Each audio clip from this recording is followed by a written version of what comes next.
ప్రకాశం జిల్లా కురిచేడు మండలం పొట్లపాడు గ్రామంలో సోమవారం జరిగిన యోగయ్య స్వామి తిరునాళ్ల సందర్భంగా ప్రకాశం జిల్లా వైసీపీ అధ్యక్షులు Darsi MLA Buchepalli Sivaprasad Reddy ZP chairman Buchepalli Venkayamma పాల్గొని ప్రసంగించారు.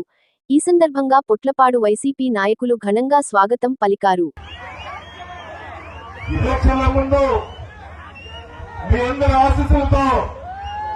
ఎలక్షన్ ముందు ఎంత సంతోషంగా ఊరేగింపు చేశారో అదే విధంగా ఎలక్షన్ అయిన తర్వాత అదే ప్రేమతో చెక్కు చెదని అభిమానంతో నన్ను స్వాగతం పలికిన ఈ కుచ్చేరు మండల ప్రజలందరికీ పొట్లపాడు ప్రజలందరికీ మరొకసారి నమస్కారాలు.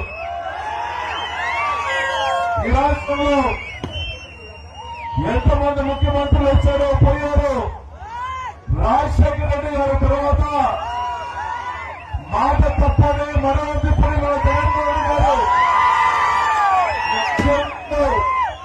2019 ఎలక్షన్ ముందు ఎన్ని హామీలు ఇచ్చారో అన్ని హామీలు నెరవేర్చిన ఏకైక దమ్ముతో